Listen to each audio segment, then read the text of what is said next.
Pemirsa, wajah sepak bola timnas Indonesia perlahan mulai berubah ke arah yang lebih baik. Bersama pelatih Sintayong, skuad Garuda makin garang dengan para pemain belia. Tetapi bukannya sekarang kita dibanjiri ya sepak bola kita semua dengan pemain naturalisasi. Ini bukan salah dan benar, ini pilihan. Kalaupun ada naturalisasi, mesti standarnya tinggi. Dan harus ada teken kontrak bahwa dia siap memperkuat tim nasional kita, gitu kan? Kalau nggak buat apa? Mendingan kita kasih kesempatan anak-anak muda Indonesia dong yang muda-muda. Dan saya nggak apa-apa. Sekarang sebagai ketua PSSI banyak dikritik, ya namanya membuat perubahan banyak kritik. Karena belum melihat agenda besarnya, semua hanya ngeliat shortcut. Dan memang agar timnas Indonesia ini bisa sering masuk ke Piala Asia, bisa bersaing di Asia, dan juga diharapkan, ya ini kan mimpi kita semua ya, boleh dong kita bermimpi. Mimpi kita semua, mungkin suatu saat Indonesia akan bermain di Piala Dunia, kenapa enggak? Segala sesuatunya itu mungkin, asalkan dipersiapkan secara rapi, mulai dari awal. Nah inilah sekarang yang sedang dilakukan oleh PSSI dan juga tentunya Sintayong, karena yang memang saya mendapatkan beberapa informasi yang real dari beberapa orang bahwa memang keputusan akhirnya berada di Sintayong untuk memilih atau menyetujui pemain keturunan mana yang bisa bermain bagi timnas Indonesia. Artinya kan gak ada salahnya juga bertambah pemain diaspora Indonesia yang feeling saya akan terus bertambah. Ini feeling saya, mungkin juga saya salah. Tapi kalau memang progresnya real seperti sekarang, permainannya semakin baik, tentu akan bertambah pemain-pemain keturunan Indonesia yang sekarang ini bermain di luar negeri dan gak ada masalah juga. Dan kemungkinan Indonesia akan menyerupai timnas Maroko yang berhasil di Piala Dunia tahun 2022 lalu, yang bisa lolos sampai semifinal, yang mendapatkan tempat keempat, padahal mereka adalah tim underdog di Piala Dunia tersebut. Mereka bukan kuda hitam, bukan tim kuda hitam, mereka adalah underdog, tim lemah. Tapi karena begitu banyak pemain keturunan mereka yang membela timnas mereka, maka mereka langsung meroket. Mental mereka beda, pressing mereka luar biasa. Permainan mereka agresif, mereka kejar bola itu seperti mereka belum makan untuk 2 atau 3 hari. Benar loh, lihat saja permainan mereka. Nah mereka berhasil.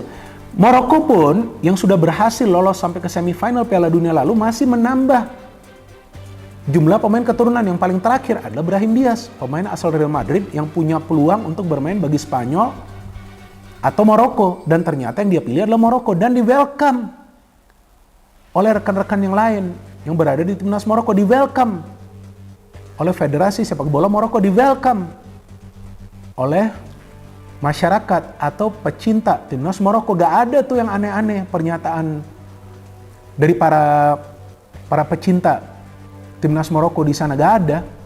Mereka semua paham bahwa dengan pemain-pemain keturunan inilah timnas Maroko itu bisa bersaing di level dunia. Rangkaian-rangkaian prestasi yang sangat baik. Dan itu pun saya pikir ini ditopang dengan banyaknya pemain keturunan kita yang sudah berada di dalam skuad Sintayong. Sudah memperkuat dan ini membuat penampilan kita semakin baik. Ya, di 2 laga terakhir melawan Vietnam kita secara back to back bisa menang. Ya, di Jakarta kita menang dengan 1-0 dan di Hanoi dengan 3-0, sehingga itu yang membuat peringkat FIFA Indonesia itu melejit, meroket. Tadinya itu kan ada di 142, ya. Dari 142 kita agak naik ya ke 138. Nah, sekarang yang terbaru di 134. Bahkan kita melewati peringkat FIFA dari tetangga kita, tim nasional Malaysia. Malaysia di 138. Bahkan Filipina yang tadinya juga sempat unggul dari kita dalam peringkat FIFA itu turun ke 141. Jadi kita memang satu-satunya negara yang paling berhasil ya untuk ukuran setelah berlangsung di kualifikasi Piala Dunia Zona Asia di grup F, kita itu naik 8 strip ya. Jadi 8 peringkat ini dianggap luar biasa. Ya, Afghanistan di bawah tentunya, dengan kita hanya ada 7, tapi kita 8 strip. Kalau publik hanya fokus pada timnas, pada STI, kan sebetulnya hanya sekedar kemenangan itu. Saya nggak menganggap diri ini, cuma kan perjalanan sepak bola saya melewati banyak fase. Mulai dari jurnalis, mulai dari komentator, dianggap pengamat bola. Karena pengamat tuh kalau buat saya nggak boleh saya klaim. pengamat pun mereka yang klaim media, gitu. Mereka yang meminta, gitu. Bukan saya klaim, saya pengamat, bukan, gitu. Ya mungkin saya produk old school kemarin lah. Saya pernah jadi melayani federasi, saya belajar gitu sepak bola itu apa, secara manajemen apa, secara organisasi apa, secara teknikal apa gitu kan. Jadi apa ya? Balik kayak ke tadi jadi persoalkan gitu. Bahkan saya nggak ekspresi aja dipersoalkan. Saya kan bingung gitu loh. Ini kan bukan tentang Bung Toel, itu tentang timnas gitu loh. Sebelum lebih lanjut, jangan lupa klik tombol jempolnya. Karena jempol kalian adalah bukti kalian cinta timnas Indonesia.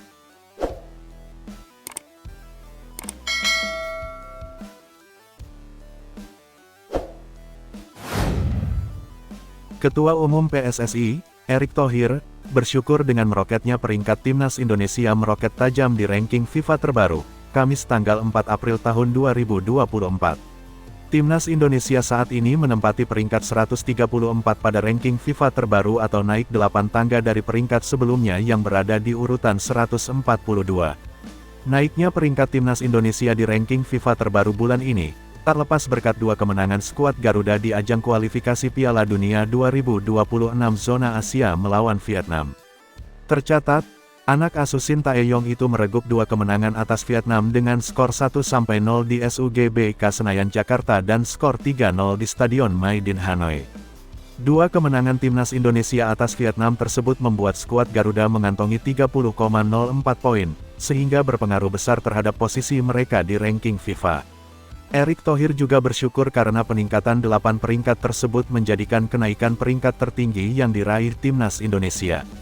Alhamdulillah, 2 kemenangan melawan Vietnam di kualifikasi Piala Dunia membawa ranking FIFA Indonesia naik 8 peringkat ke posisi 134 dari sebelumnya 142, kata Erick Thohir yang dikutip Hops ID dari Twitter @erikthohir, Kamis malam. Terima kasih untuk seluruh pemain dan ofisial yang sudah berjuang luar biasa untuk Merah Putih, sambung pria yang pernah menjabat Presiden Inter Milan itu. Shin Tae-yong ungkap penyebab timnas Indonesia U23 kalah 1-3 dari timnas Arab Saudi U23 jelang Piala Asia U23 2024. Shin Tae-yong memberikan komentar atas kekalahan timnas Indonesia U23 dari Arab Saudi U23 di laga uji coba. Meski kurang puas dengan hasil akhir, Shin Tae-yong mengatakan laga tersebut memang hanya dijadikan untuk melihat kondisi pemain. Seperti diketahui, timnas Indonesia U23 kalah 1-3 dari Arab Saudi U23 di laga uji coba. Pertandingan tersebut menjadi bagian dari persiapan skuad Garuda Muda jelang tampil di ajang Piala Asia U23 2024 pada April mendatang. Pastinya tidak puas ya, tapi dengan pergantian pemain, hampir semua dimainkan di babak pertama dan kedua untuk cek kondisi para pemain. Dan secara isi pertandingan tidak terlalu jelek, ujar Shin Tae-yong. Kan memang hanya cek kondisi para pemain saja, apalagi ada pergantian semua pemain. Memang ada masalah di lini belakang karena ada beberapa pemain yang tidak bisa bergabung juga, jadi itu yang sedang dipikirkan bagaimana antisipasi lini belakang, lanjutnya. Lebih lanjut, pelatih asal Korea Selatan itu juga berbicara mengenai kesiapan tim pada pertandingan uji coba berikutnya melawan Uni Emirat Arab. Shin Tae-yong mengatakan pada laga tersebut timnas Indonesia U23 kemungkinan akan menurunkan kekuatan penuh untuk mematangkan skuad jelang laga perdana Piala Asia U23 2024 kontra Qatar. Untuk uji coba berikutnya lawan Uni Emirat Arab, akan dimainkan untuk pemain inti dulu, untuk mengantisipasi permainan lawan Qatar nanti tanggal 15 April. Pastinya tim inti akan dimainkan lebih banyak. Selain tim inti akan ada kesempatan lagi bagi pemain lain, tukasnya. Sebagai catatan, timnas Indonesia U23 akan memainkan laga perdana grup A Piala Asia U23 2024 pada Senin tanggal 15 April tahun 2024. Skuad Garuda Muda akan menghadapi tuan rumah Qatar di laga pembuka. Bung Toel terbukti bukan anti naturalisasi, cuma anti Shin Tae-yong. Pengamat sepak bola Indonesia, Tommy Welly atau biasa disapa Bung Toel, membuktikan dirinya bukan sosok yang anti naturalisasi melainkan hanya anti Shin Tae-yong. Hal tersebut terlihat dalam video singkat di media sosial TikTok saat Bung Toel berbincang-bincang dalam sebuah acara yang digagas Sport 77 dan dipandu oleh Mamat Alkatiri serta Riphan Pradipta. Dalam video yang diunggah akun @videoasistenrusak, Bung Toel mendapat tantangan untuk membentuk starting si timnas Indonesia jika ia menjadi pelatih. Siapa sangka, Bung Toel memilih nama-nama yang kerap membela timnas Indonesia dan merupakan para pemain andalan Sintayong. Bahkan, formasi yang dipilih oleh pria kelahiran Bandung tersebut juga formasi yang biasa digunakan Sintayong kala melatih timnas Indonesia, yakni 3-4-3. Nama-nama pemain naturalisasi yang dipilihnya dalam starting si itu adalah Jordi Amat, Jay Izes, Ivar Jenner, Tom Haye, Ragnar Oratmangun, dan Rafael Struijk. Adanya 6 pemain keturunan atau naturalisasi di starting si pilihannya membuktikan bahwa Bung Toel tak anti naturalisasi seperti yang disangkakan banyak pihak. Sebagai informasi, label anti naturalisasi pada Bung Toel tak lepas dari kritikan tajamnya atas banyaknya pemain naturalisasi di timnas Indonesia. Namun, label itu seperti terpatahkan saat Bung Toel memilih total 6 pemain keturunan atau naturalisasi dalam starting si timnas Indonesia pilihannya. Meski membuktikan dirinya tidak anti naturalisasi, Bung Toel justru malah memperlihatkan dirinya anti Sintayong. Dalam setahun terakhir, Bung Toel memang kerap menjadi perbincangan pecinta sepak bola tanah air karena kritikan tajam yang kerap diberikannya ke Sintayong. Kritikan tajam itu hadir dalam setiap momen, termasuk saat Sintayong mencetak sejarah dengan membawa timnas Indonesia lolos ke babak 16 besar Piala Asia 2023 untuk pertama kalinya. Sebelum itu, pria berusia 53 tahun itu juga mengkritik Sintayong entah soal pemilihan pemain untuk timnas Indonesia hingga taktik yang diterapkannya. Bahkan saat timnas Indonesia menang 1-0 atas Vietnam pada kualifikasi Piala Dunia 2026 lalu, Bung Toel tak segan menyebut kemenangan itu merupakan sebuah keberuntungan. Meski kerap memberikan kritikan, staf kepelatihan Sintayong tampaknya tak ambil pusing. Hal ini diutarakan oleh Yo Jae-hoon selaku asisten pelatih asal Korea Selatan itu. Beberapa waktu lalu, Yo Jae-hoon menyebutkan bahwa kritikan Bung Toel terhadap Sintayong adalah opini pribadi sang pandit. Sehingga, kritik-kritik dari Bung Toel untuk timnas Indonesia tersebut tak menjadi masalah bagi Sintayong dan staf kepelatihannya. Timnas Indonesia disorot media Malaysia usai naik 8 strip dan salib negaranya. Timnas Indonesia resmi menyalip Malaysia di ranking FIFA. Kepastian ini terjadi usai timnas Indonesia naik 8 strip di ranking FIFA. Skuad asuhan Sintayong tersebut naik ke peringkat ke-134 di ranking FIFA terkini. Timnas Indonesia juga mencatatkan poin tertinggi di ranking FIFA yaitu 30,04 poin. Catatan ini bersumber dari 2 kemenangan atas Vietnam di ajang kualifikasi Piala Dunia 2026. Saat itu, Timnas Indonesia sukses menang 1-0 dan 3-0. Catatan ini membuat Timnas Indonesia melesat melampaui Malaysia. Malaysia turun 6 strip hingga ke peringkat ke-138.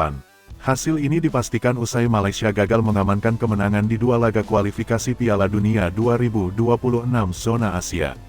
Malaysia kalah dengan skor identik dengan skor 2-0 atas Oman. Malaysia kehilangan 14,53 poin bulan ini. Media Malaysia, Berita Harian pun memuji pencapaian timnas Indonesia. Berita Harian mencatat bahwa Malaysia akhirnya harus disalip oleh timnas Indonesia. Catatan ini menurut Berita Harian terjadi pertama kali sejak 6 tahun terakhir. Bertentangan dengan tradisi kawasan ASEAN, Indonesia akhirnya berhasil menyalip Malaysia di posisi peringkat Federasi Sepak Bola Internasional FIFA setelah 6 tahun, tulis Berita Harian. Pasalnya, berdasarkan update terkini peringkat FIFA yang dikeluarkan Badan Sepak Bola tersebut, hari ini Indonesia melonjak ke peringkat 134 dunia, sedangkan Malaysia turun 6 peringkat sehingga menempati posisi 138, lanjutnya. Catatan ini membuat timnas Indonesia menjadi tim terkuat ketiga di Asia Tenggara. Timnas Indonesia kalah dari Thailand 101 dan Vietnam 115. Thailand masih belum beranjak dari peringkatnya saat ini meski sudah mengimbangi Korea Selatan. Sementara Malaysia berada di ranking keempat tim terkuat Asia Tenggara. Timnas Indonesia masih ada kesempatan untuk naik ke ranking lebih tinggi. Kesempatan tersebut datang pada bulan Juni tahun 2024. Timnas Indonesia menantang Irak dan Filipina pada 6 dan tanggal 11 Juni tahun 2024 dalam lanjutan kualifikasi Piala Dunia 2026 zona Asia.